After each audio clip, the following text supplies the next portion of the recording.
All right. Well, that's not right. Going backwards. Okay, so the next session here is about COVID and your food business, and it's also about general safety in your home kitchen. I'm so lucky to have a dietetic intern, Kelsey Fiedler, who helped to create this presentation. So I want to say thank you to her. She is unfortunately in rotations today, other rotations, and she couldn't join us.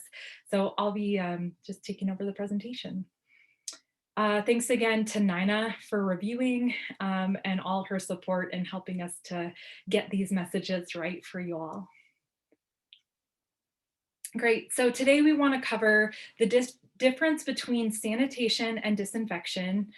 I want to make sure that operators feel really confident in reducing the risk of COVID exposure for their family within their home kitchen and at the points of sale because of this direct contact requirement that exists with cottage food operations.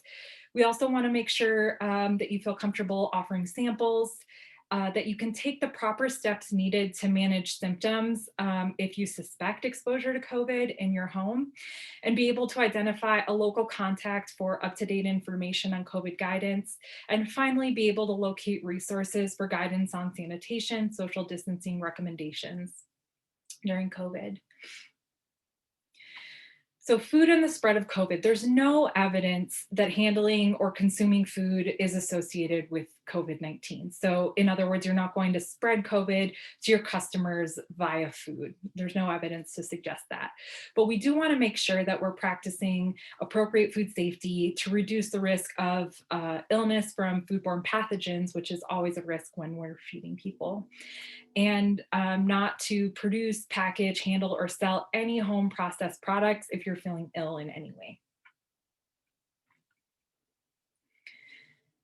So, when we think about creating a safe environment for your kitchen, what ideas do you have? Think to yourself, what have you been doing to create a safe home kitchen environment?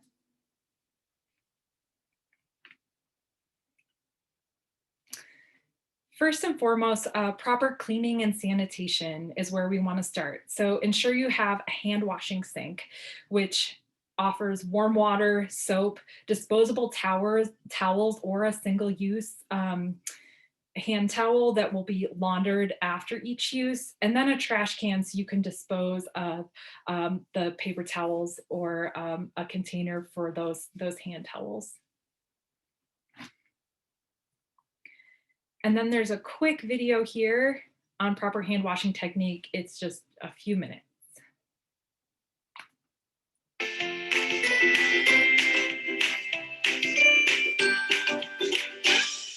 It only takes about 20 seconds to wash your hands correctly. Start by wetting your hands and arms with running water as hot as you can comfortably stand. Next, apply enough soap to build up a good lather. Then scrub your hands and arms vigorously for 10 to 15 seconds. Yes, even your arms. And don't forget to clean under your fingernails and between your fingers. When you're finished, rinse your hands and arms thoroughly under warm running water. Then dry them using a single-use paper towel or hand dryer. Never ever use your apron or any part of your clothing to do it.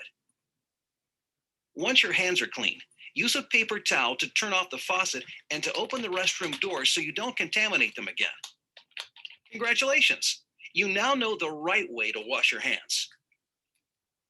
Now, let's take a look at when to do it. First off, always wash your hands before you start work. It's just a good practice to get into because you may not remember when you washed them last or what you've touched. You also need to wash them after using the restroom. Many foodborne illnesses are caused when food handlers forget to do this or do it incorrectly.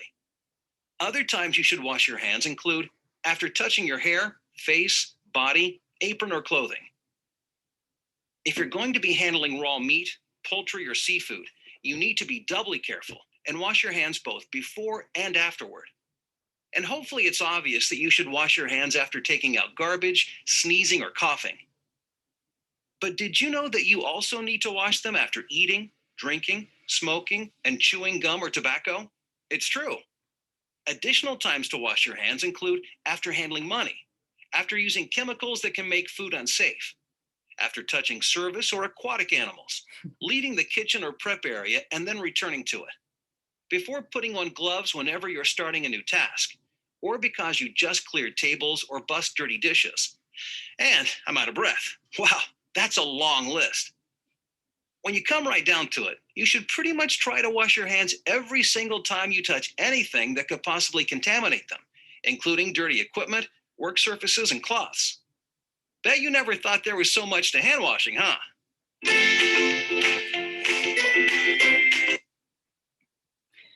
Great. So that's just a really nice reminder, short and quick, of proper hand washing and how often to use it. So do it more often than you probably would if you weren't thinking about it.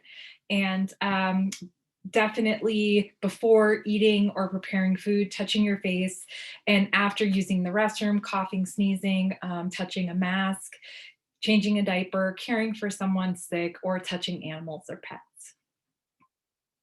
Nina, if you're available, we had a question about what about potable water supply? As I understand it, cottage food operations are not inspected, so But what do you, they they are required to be using a potable water supply. Unfortunately, the application currently doesn't have that question, but sanitarians are supposed to be asking it, but I'm modifying the application to include that question. So if you if you're not on a public water system, it is written into the rule that you would have to test your water before starting a cottage food operation to make sure that it is potable. So that means that it's free of microorganisms and high nitrates and such. okay, thanks, Nina, that's helpful.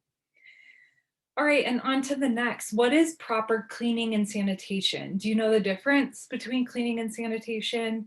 And do you know how to prepare affordable homemade solutions? We're going to go over that in the next few slides.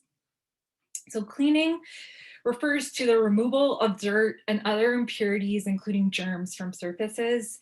Cleaning alone does not kill germs, but by removing germs, it decreases their number and reduces risk. So this is typically done with warm, soapy water.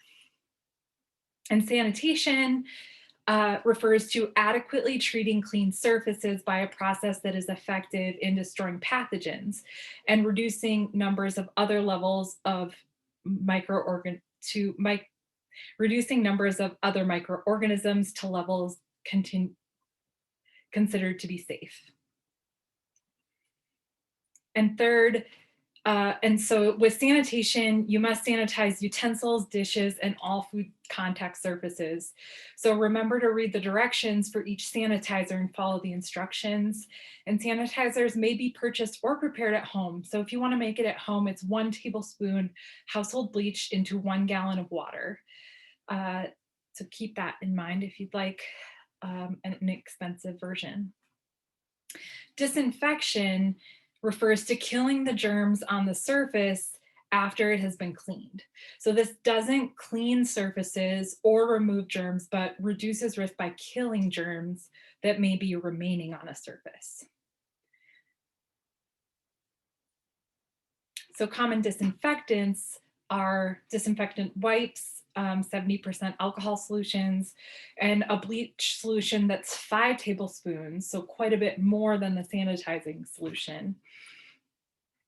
And making sure that the bleach is at least 5.25 to 8.25% bleach, and then or 4 teaspoons per quart. Remember that bleach solutions are only effective for 24 hours, so make a fresh one daily.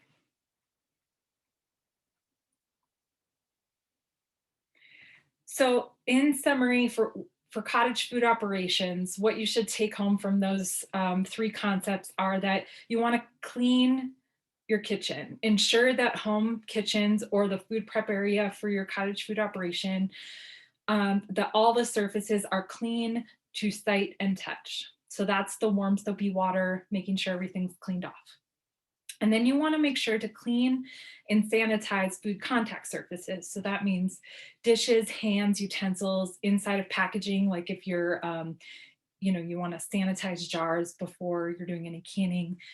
And sanitize any objects that touch the food. And here again is that homemade bleach sanitizing solution.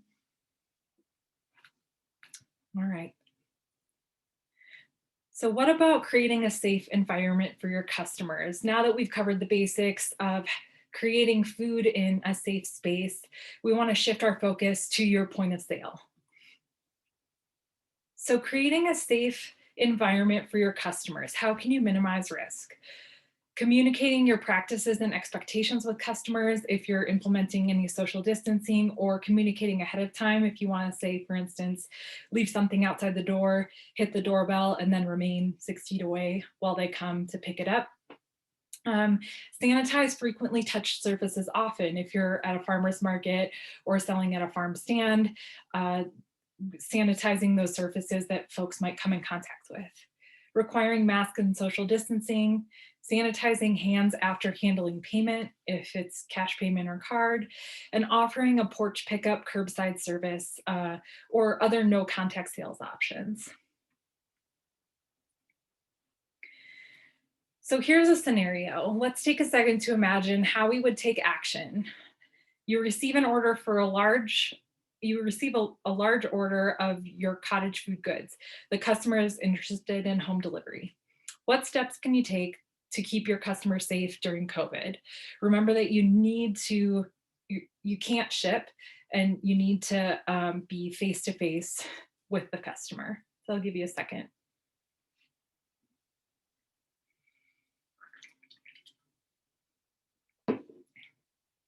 All right, one option that might work is to work with your customer to set up home delivery, keeping in mind that the customer will need to be present when you deliver. So consider delivering to the front porch, ringing the doorbell to alert them of your arrival, and then waiting for them to come to the door, maintaining a 6 foot distance.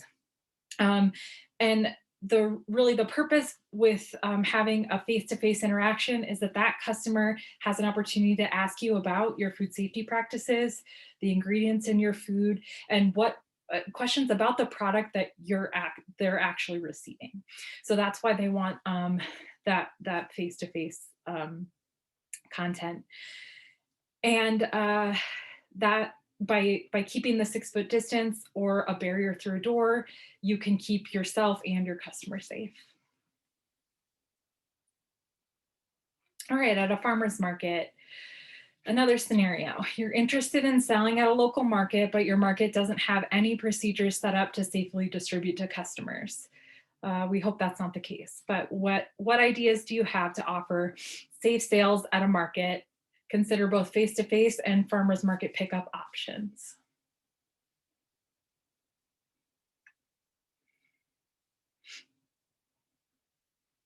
Okay, so one option might be to use your knowledge of COVID and the information you've learned today to contact your market manager. Bringing up your concerns and giving ideas for safe sales will help everyone at your local market. Some key things to consider include creating signage, so communicating again with customers clearly, offering sales options that can maintain social distancing, limiting gatherings of customers, and providing hand sanitizer and wearing a mask to cover both your mouth and your nose. So this one's going to take a team effort. All right, well, we'll take questions at the end, but the third thing we want to cover is creating a safe environment for offering samples. So what considerations do you need to make to keep your customers and yourself safe? So when you're offering samples, you want to follow regular food safety practices, remembering never touch ready to eat foods, including samples, with bare hands. So you want to use gloves, tongs, and deli or tissue spatulas. Consider pre-dishing samples into disposable one-time use packaging, providing hand sanitizer for customers, and encouraging eating of samples to be done in a manner that maintains social distancing.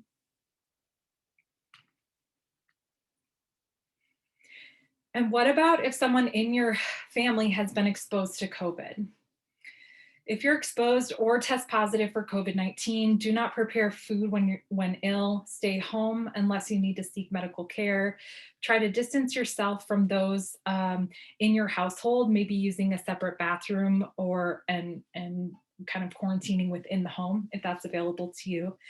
And washing your hands often, especially after sneezing, coughing, or using the bathroom. Wear a mask while at home to prevent spreading COVID to any other household members. Consider using the CDC coronavirus self-checker if you're seeking guidance on when to seek testing or medical care. So if you need any additional help or clarification on these things, here's a link to the County Health Department where you can reach your local sanitarian, and you can find additional resources, including this presentation and the food safety checklist for your home kitchen on Arrow's virtual toolkit for cottage food operators. So in summary, food should not be prepared by someone who's sick. Wash your hands often. Wear clean outer garments, and do not eat or drink or have animals around when you're preparing food in your home kitchen. No bare hand contact. So remember that when foods are ready to eat, they should be packaged as a barrier or handled with tongs, a deli paper, gloved hands, but never bare hand on food that's prepared and ready to eat. And then avoiding cross contamination. So it's, if a utensil's been used or is dirty, or if a surface is dirty, do not let those things contact the food. And utensils and surfaces should be cleaned and sanitized before and after use so that we just keep that food safe. Okay. So now I'd like to welcome Laura Finley. She is a registered cottage food operator in Montana, and her business is Frosted by Finley. She has a background in food science and loves baking, and she taught food safety in Yellowstone National Park. She really loves the regulatory side of food safety and helping people, figure out their own systems. So Laura, I want to give you a chance to unmute and say hello. Hello. Hello. Oh, great. So Laura has agreed to do a little Q&A with us to help us understand her processes and see what we can learn from that. And then we will welcome questions from the audience. So Laura, how did you begin Frosted by Finley? Why was cottage food a good fit for you? Um, it's kind of interesting because I guess I've always loved baking. I graduated in 2017 with a degree in food science, and I would bake for all sorts of people, probably not following the rules because I didn't know what they were back then when I was younger. I didn't sell stuff, but still, knowing now what I know, I wouldn't do what I used to do. So I loved baking, and I got a job in Yellowstone as, a kitchen manager, just a food and beverage person. And somebody heard that I had a food science degree, so they asked me to do like an internal food safety type inspector for Yellowstone National Park. And I got to work with the park-wide sanitarian, George Larson, who was a really awesome person to work with. So that made me want to become a sanitarian. And so I did. So I became a sanitarian, and I've worked in a couple different counties in Montana. And then after just having some, personal life experiences that made it so that I didn't feel like I wanted to be a sanitarian at the time, I opened a cottage food business. And it was perfect for me because I don't know. I think for some of us, it's hard to find all the rules or to find really good resources like this to know how to do it.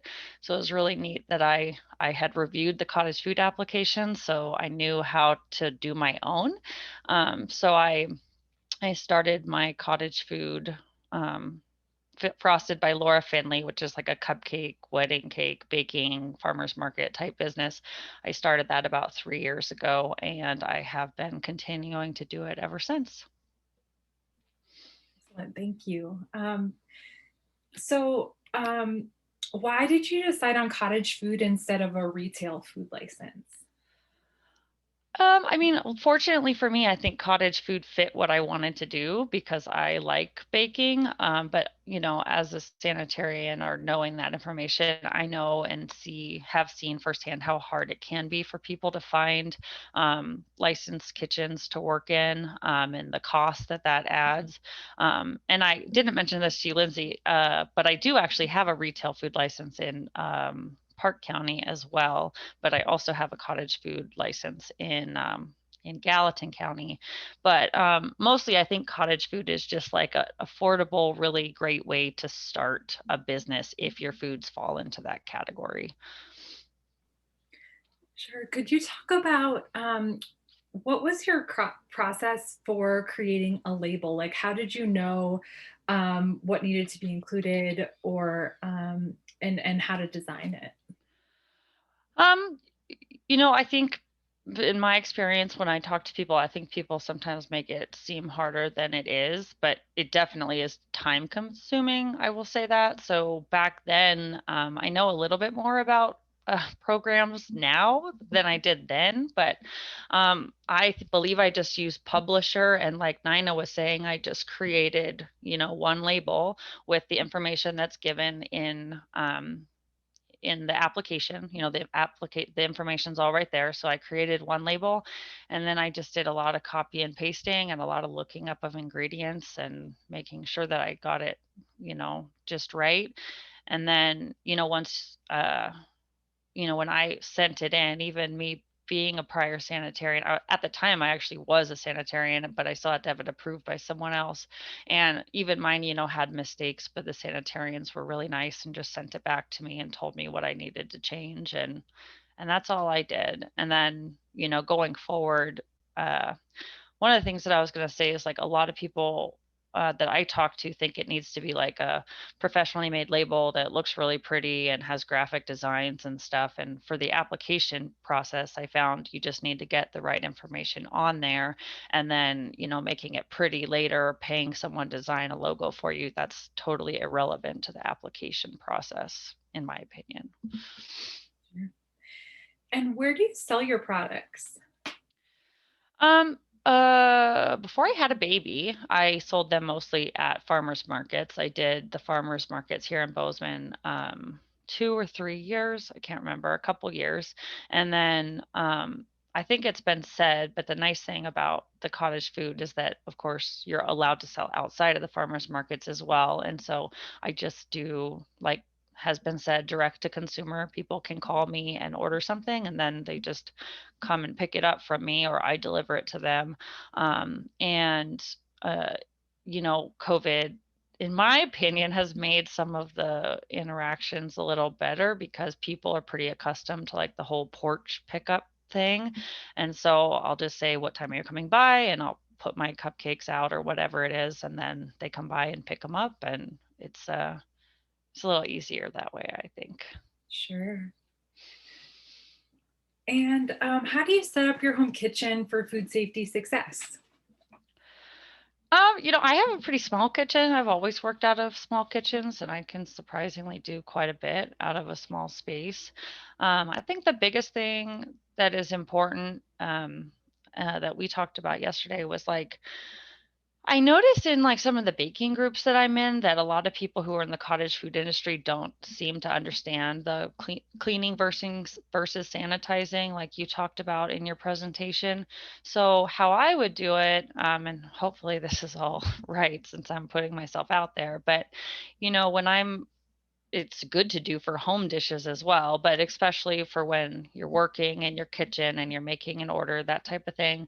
I think it's very important to make sure that you're not only washing your dishes like you normally would, but also sanitizing them. So you need the full wash, rinse, sanitize, which for me would look like, washing dishes in a dishwasher.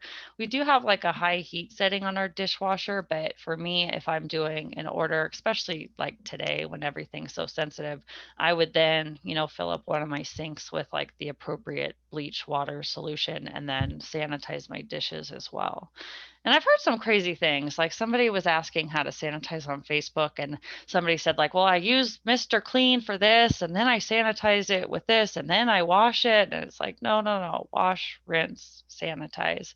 And the one thing I was thinking about during your presentation was, I think it's a requirement for retail food people, but I think it's a really good idea to have test strips for your sanitizer even at home, so that you can test to make sure that your sanitizer's not too weak or too strong and it's not sit over from yesterday, that type of thing.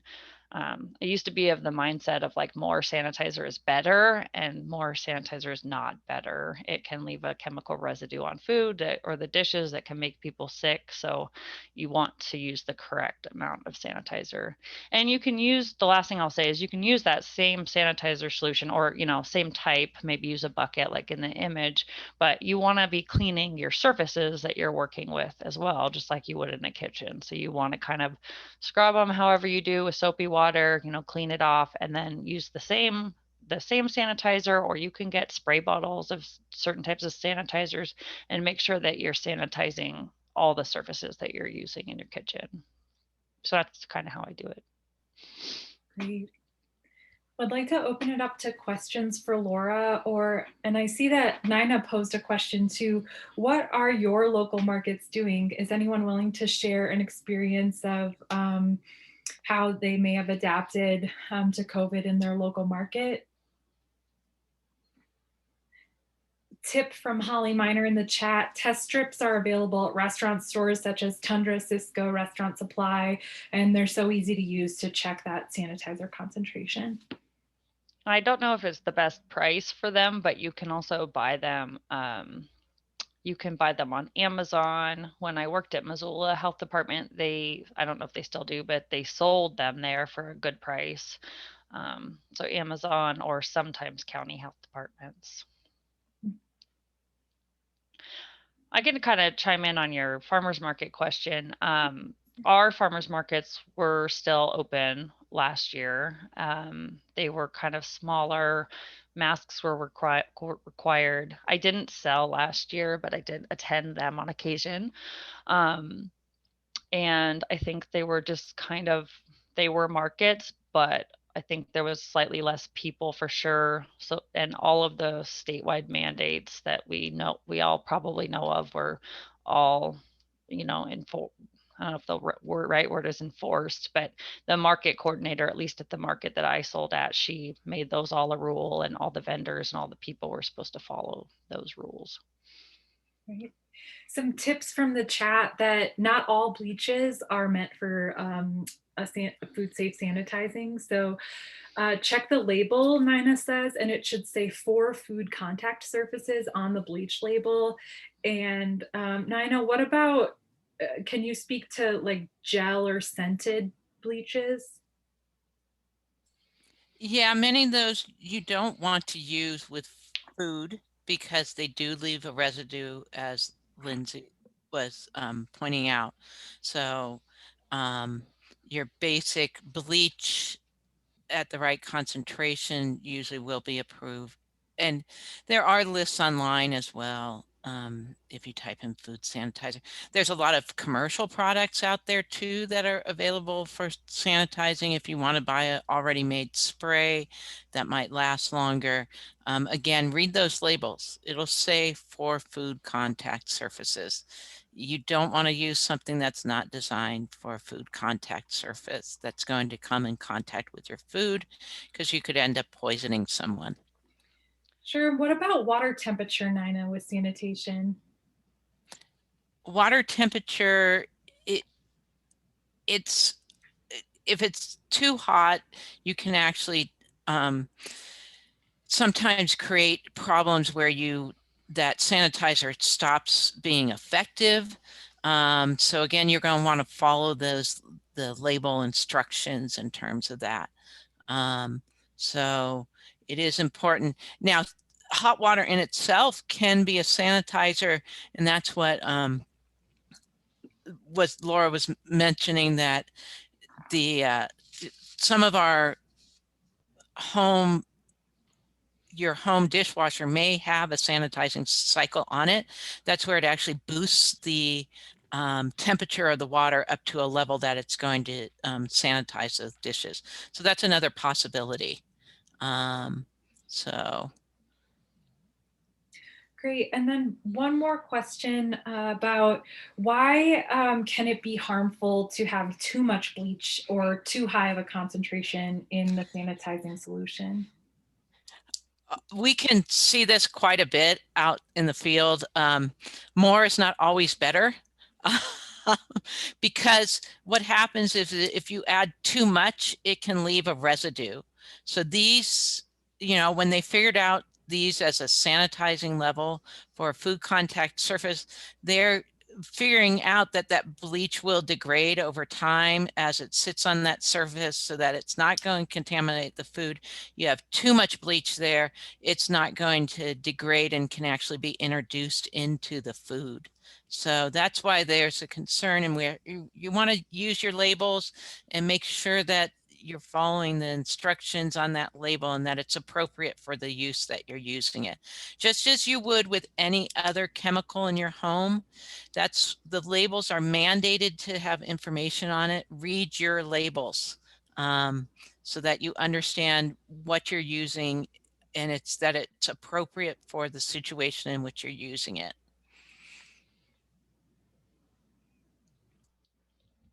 I kind of had a comment based on what Holly said about how there's thermometers that are waterproof so you can test your water temp in your dishwasher. I was kind of thinking the same thing, and it may be like the serve safe instructor slash sanitarian in me. But if I was going to rely on my home dishwasher to sanitize my dishes without doing it with the chemical sanitizer, I would want to know that my dishwasher was sanitizing. So I would either purchase one of those thermometers like she's referring to. Oftentimes I call them like maximum registering thermometers, but they're thermometers that'll tell you the highest temperature it got to during the cycle.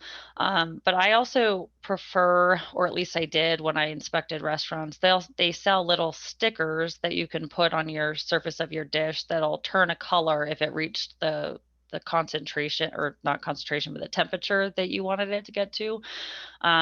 And if anybody's interested, I can send a link to the company that I feel like sells good ones.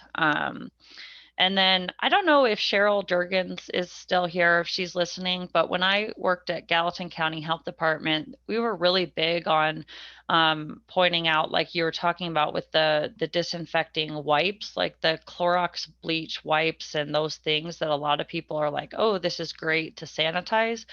Like you guys are saying, a lot of those are not suitable for food service. And so I was wondering if Cheryl was here and had anything to say about like which ones aren't good to use, or are you here, Cheryl? Hello, yes, I am. Do you have an opinion on that? And what is the question you're asking about? Effectiveness on what type of equipment? Not effectiveness on equipments, but I remember when I worked at the Gallatin City Health Department that I felt like we were really big on making sure that people weren't using certain sanitizer wipes in food service facilities because they're too strong, like Clorox wipes. Or is that maybe just not a good question to ask? I don't know. Because we never overlapped, I'm not familiar with this particular setting or context that's being referenced. Okay. What I do know is that in certain instances, the Santa wipes made by companies such as Clorox or Lysol, those, when I initially saw them, I was hands down convinced they were bleach based. Majority of them are not. They're quaternary ammonia or quats. And so the guiding rule that I've always used is, as was mentioned earlier, having test strips. And I'm pretty consistent about this at home as well as out in the field, that test strips are the way to make sure that the parts per million, the concentration level is effective to meet whatever's needed, whether it's a food contact surface to reduce the potential microorganisms, or whether it's like in the case of cleanup for norovirus or body fluids, that it's meeting that required concentration, which is very high. And often on bleach, it's about 1,000 parts per million, 1/4 cup of bleach per gallon of water. So the test strips are key. And then also, I was going to put it in the chat group.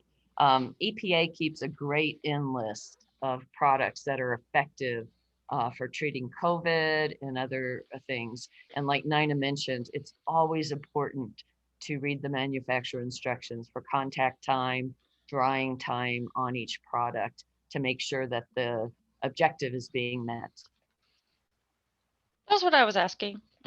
Thanks, Cheryl. Great.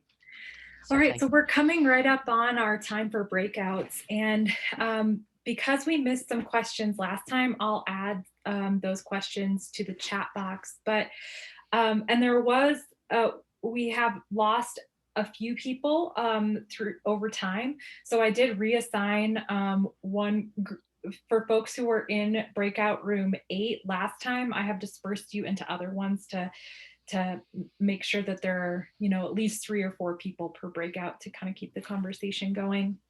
And so for this breakout, we want to know, have you adapted any part of your food business this year for COVID or not? We'd love to hear about it. And then continuing a discussion on what possibilities do you envision for cottage foods?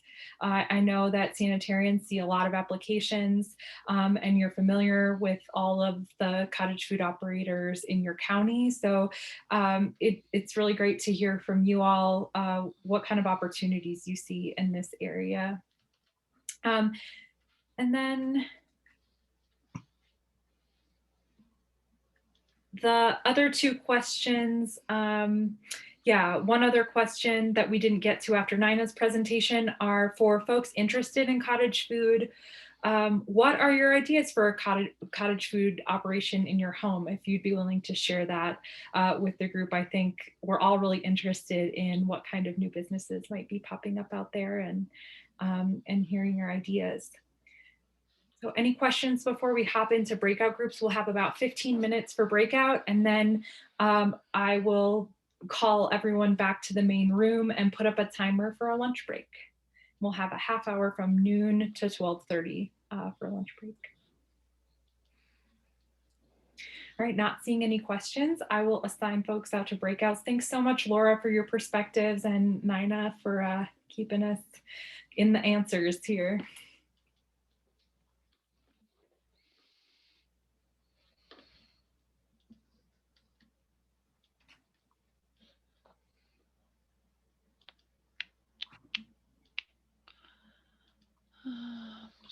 All right, all rooms should be open. You can head out to your breakout rooms.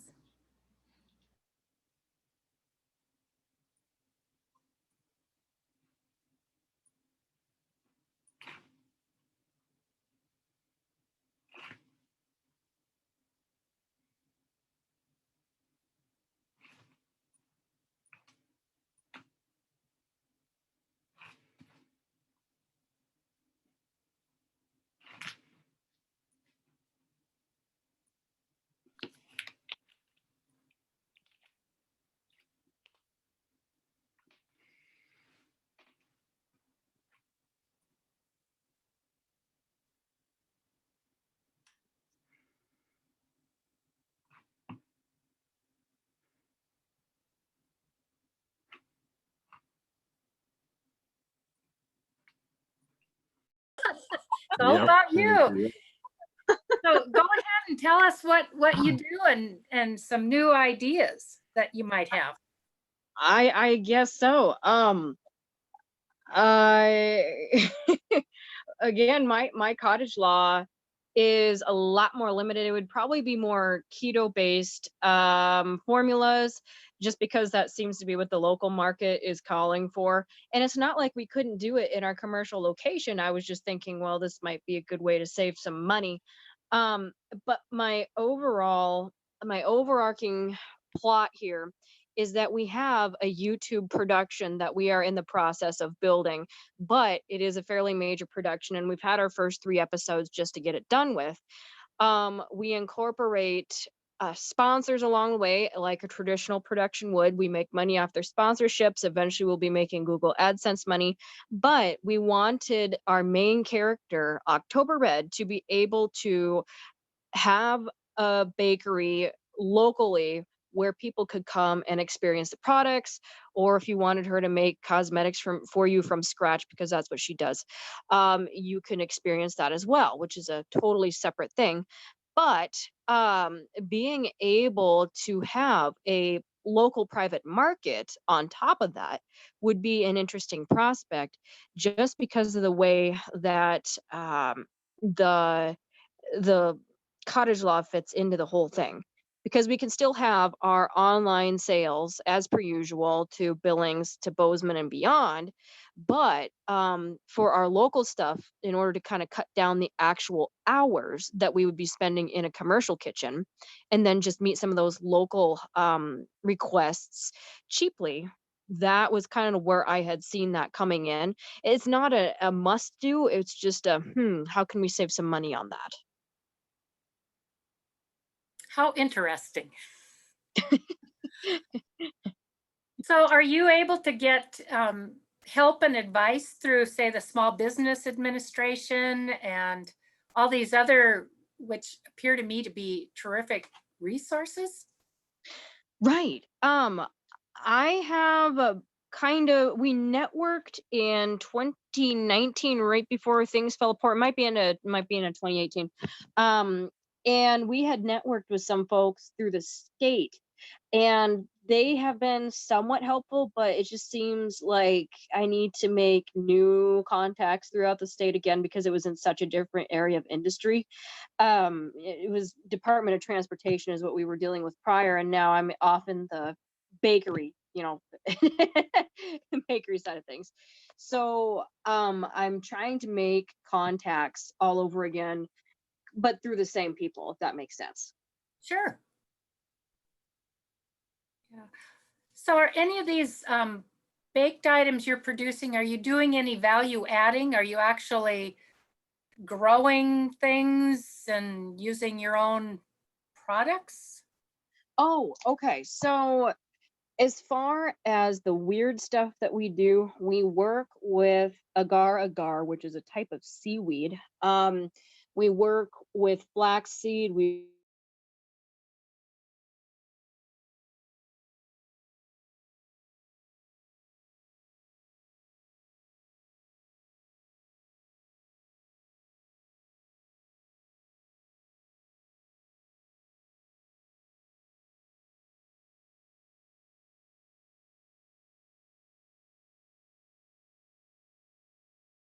next year?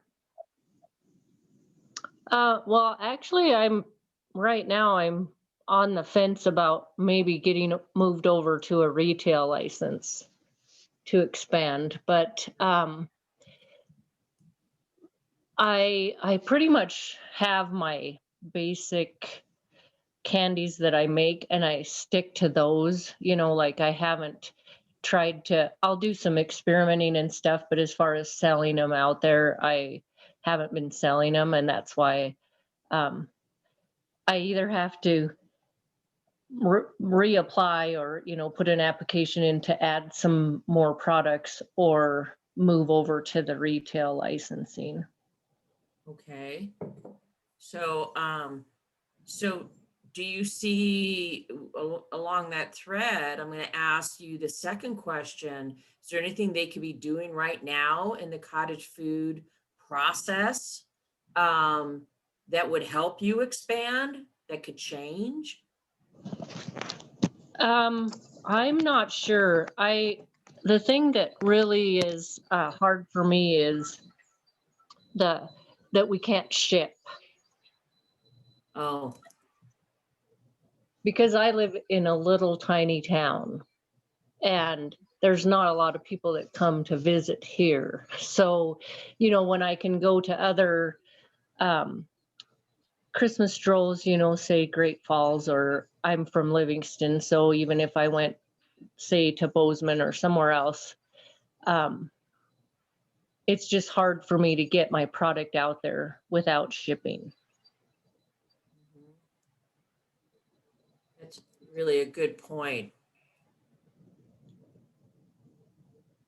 At least within the borders of Montana would seem logical. Yeah.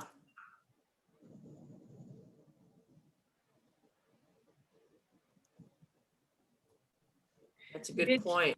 Yeah, we did hear one other comment along those lines in the chat saying, if you're going through the effort of arranging an online sale via Facebook or online, wouldn't that be kind of ample time for someone to ask questions about a product? And so I think that this is a a question that might be worth raising because we've heard it quite a few times now today. Yep, we've definitely heard it. The online sales are having some limitations based because that inability to ship. Yeah, and I don't mind the not having online sales where people just click a button to buy something. I don't mind that they have to get a hold of me. I actually like that. It's just the shipping that is, the holdback. Mhm. Did you have any other comments in the process about you talked about, maybe expanding some of your recipes, but you thought maybe having to go through the application again? Is there something Yeah, that might the expedite that? application was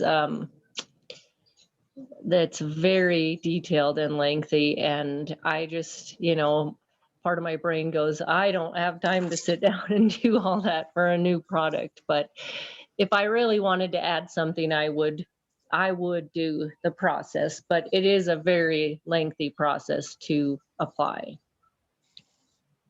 A lot of paperwork. Wow. And maybe it's not, and you could maybe answer that for me. Maybe once you're already have your application in there to add a product, it might not be as lengthy. I'm not sure. Sue, do you know the answer to that?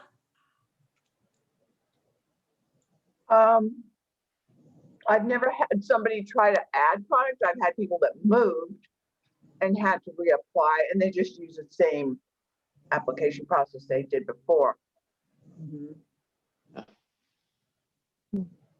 Well, I do know for wholesale foods, if the product is somewhat similar, it's not that cumbersome. You basically just submit another label. So maybe this is an area that can be discussed in the working group. Isn't that kind of what we're trying to collect here, Lindsay? Yeah, I mean, that's certainly part of it. And also just like trying to understand where folks are and where they might take the information, from today. We had heard in our needs assessment that the application is at this point, and I don't know if it's been updated. I know Nina was thinking about it, is not a fillable form. So one would need to actually, what I heard was print it out, write on it, and then there was no like electronic copy for easy updating. So it was kind of like if you wanted to update your address or one product, then you would need to either have saved it in your own records, or to do the whole thing over again. So I don't know if Sue has had folks with that experience, but we are really open to hearing about what that application process has been like, to review in the working group.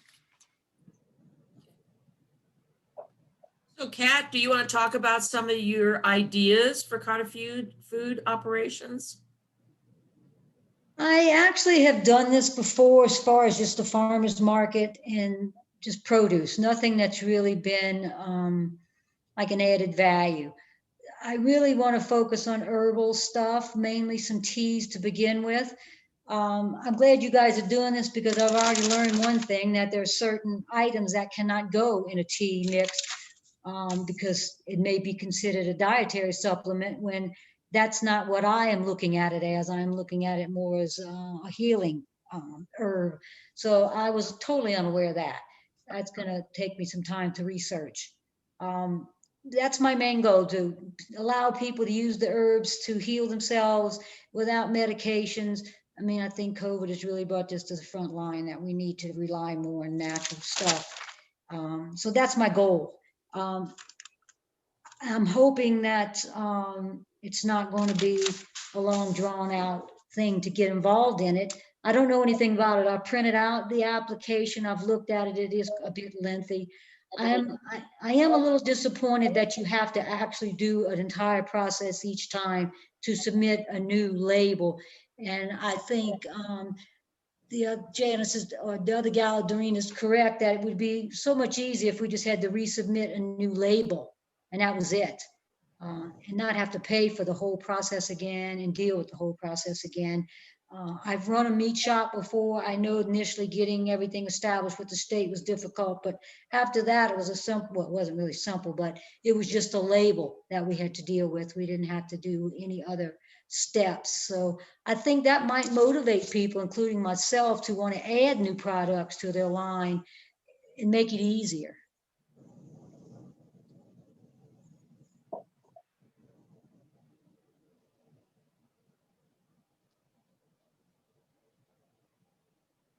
Great. So, is there any other, the other people on the call? Did something pop in your head? I see we've lost the students, but we still have Sue, a county sanitarian. Anything that you might want to add here, Sue, that you've learned in working with cottage food operations? I'm trying to think. Probably more along the possibilities. Well, basically, like I said, I had a person that they had written up over 100 recipes. I think it was 110. And so I had to go through each recipe, look at their labeling. So if you were going to do this and wanted to make that $40 go a long way, it takes a while for the sanitarian to go through each of the recipes and the labels when you submit that many. But that really, a lot of people have said to me, well, it's $40, so I'm going to give you as many recipes as I'm going to ever think I'm going to do. And so that is something that some people do. The other thing people seem to have a problem with is coming up with the weight of things, and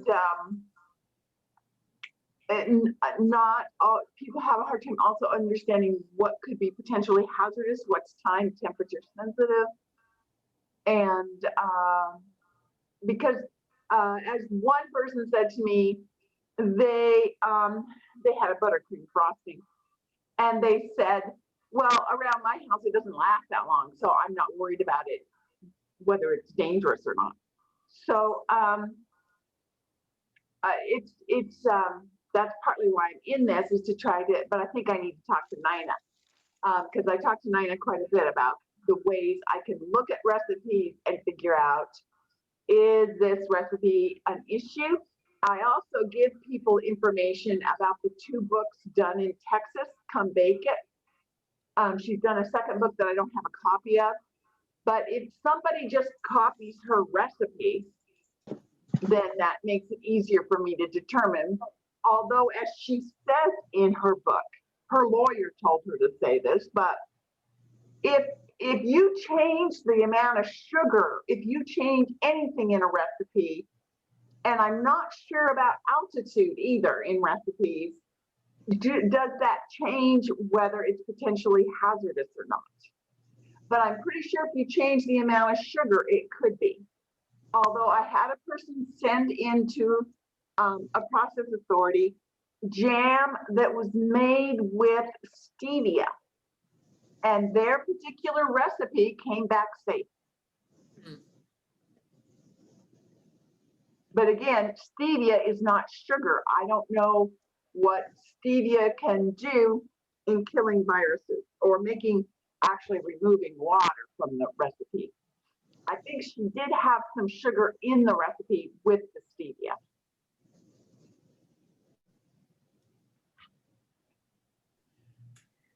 I do know a couple of businesses that use stevia versus